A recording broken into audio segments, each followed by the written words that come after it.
Everyone, it's Chrissy. Welcome back to my kitchen. So I'm calling this the Yogurt Chronicles Part 3, even though you really haven't seen Part 1 and 2.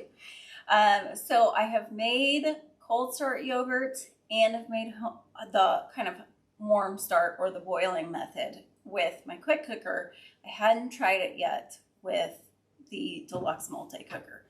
So I tried one batch, did not work. But that was my own fault because I was doing cold start method and trying to experiment with using some of the boiling method where you take regular milk, you bring it to a certain temperature, you let it sit there, then you cool it down, and then you put it back in and let it proof the rest of the time. So you do that with regular milk to kill off any of the bad bacteria, leaving just the good bacteria that can be cultured and turned into yogurt. So I had used what I use for cold start. I do know to use an ultra filtered and pasteurized. You want to use something like Fairlife. So this is the one that I just used when you're doing cold start because it is ultra pasteurized and already has had all of those extra bacteria killed off. The other nice thing about using this is that it's lactose free, but it's also higher in protein. So I did that, but then I tried putting in sugar and vanilla because I wanted it flavored. I should have known better. I know enough chemistry to know better, but I didn't think about it at the time. So the problem with the sugar and the vanilla, after doing some additional research, I went, oh yeah, I should have known that. Those two things kind of inhibit the growth of that good culture that you want in your yogurt. So batch number 1 did not work. So batch number 2, I did also with Fairlife, but then I had done some research and I used sweetened condensed milk because again, I wanted to try to make it sweet ahead of time, not after the fact. So I did it for the 8 hours that I had done it before, or what I thought I had done before. I'm going to grab a spoon. And that also did not work. So I was bound and determined, especially for you guys, because if I have a product, I want to know about that product to be able to coach you through if you choose to make your own yogurt. So I changed some things up. So I think there were 2 things that were a problem.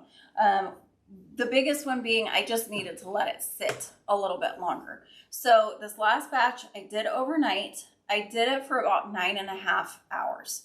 And so that was the first thing that seemed to help. So I did use whole milk this time, mainly because I just like the taste better. I know. So I will try again with that 2%. I know it's doable. I just needed to make it go longer. Also this time I had done this before as well, but I wanted to try to see if I could make it just a little bit sweeter, but needless to say, I used the Natural Bliss vanilla flavored, this is the 16-ounce bottle. Poured the whole thing in.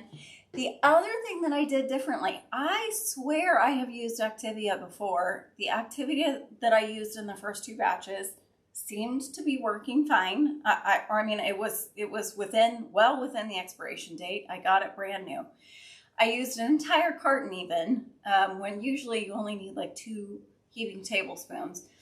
And so I'm thinking it was my Activia because I went to Chobani. I used a vanilla flavored non-fat. I whisked it up and I just want to show you guys. So this has been, can you see that? Look, that's even sideways and my spoon that is thick. That is what I wanted. So I'm just going to put this into my 8-cup leak-proof glass container here.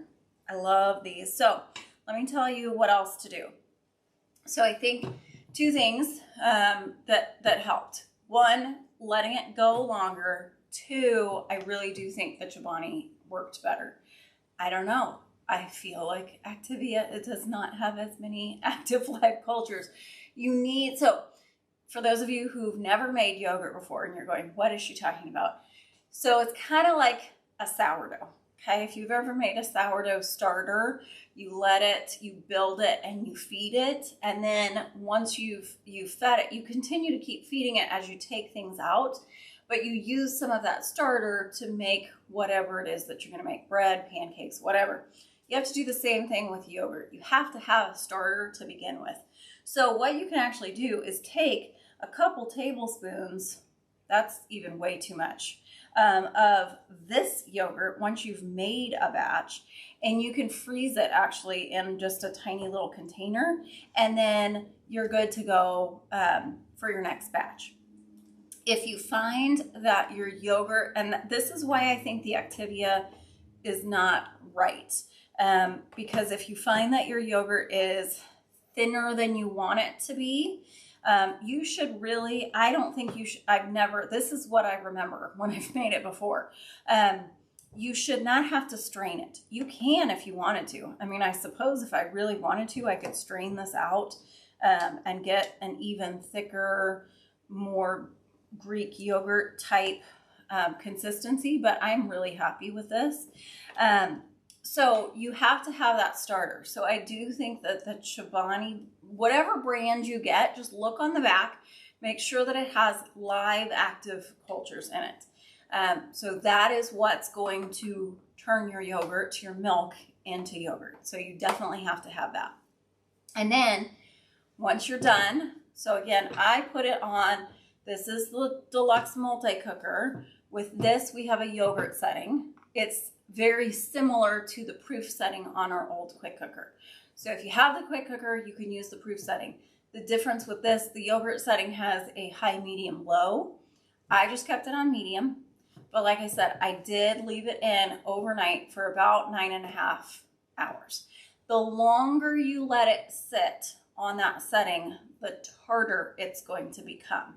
So if you want a more mild yogurt, I would definitely stick with about 9.5, maybe 10 hours. If you like it a little tangier and tartar, then go up to 12. So that's the longest you're going to want to do is 12. Then you pull it out. You don't stir it. Don't mess with it. Pull it out in the pot. I put our Stretch Fit lid. This one's the medium on it. Popped it into the refrigerator. So I got up this morning, pulled it out. It was about 6:30. And I just pulled it out right now, and it's going to go back into the fridge. So it'll continue to kind of set up a little bit more the longer you let it sit. The nice thing about this, so I had some people asking questions when I was doing research on why did my other 2 batches not work. The nice thing about making your own yogurt, if you are, number one, a family who loves yogurt, then this is probably going to be cheaper for you. Because even though Fairlife is more expensive here in my area than a regular milk, this is a 52-ounce container. It's definitely more expensive than the same amount of a regular milk. You get more protein. And when you make this amount, so this is like, I want to say it's about 7.5 cups is 52 ounces. It winds up being like 7 cents per ounce versus even a store-bought brand here for me is 16 cents an ounce for a much smaller container. So I feel like I'm getting more, I can do more with it. If you don't want it to be sweet, if you just want a plain yogurt that then you can sub in for sour cream, you're gonna want to leave out the creamer. This is really just to give it some flavor and sweetness. So that's why I added that. And then you will want to make sure you do a plain yogurt to start with. And then you can certainly sweeten it after. So you can add agave, maple syrup, honey. You can stir in a little bit of sugar, but I would do more of a powdered sugar than a regular sugar because powdered sugar seems to blend a little bit easier. I've also seen people use Jell-O packets, and they just use a couple little teaspoons of the Jell-O powder to flavor their yogurt. So if you wanted like a lime flavored yogurt, that's a great way to go.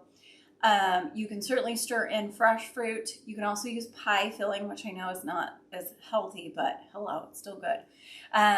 I'm going to be making lemon curd soon, so I will definitely be adding that to my yogurt because I know that that's going to be amazing. So it's just a nice way to make a less expensive alternative for yogurt, and it winds up being, I think, healthier for you because you know what's going into it.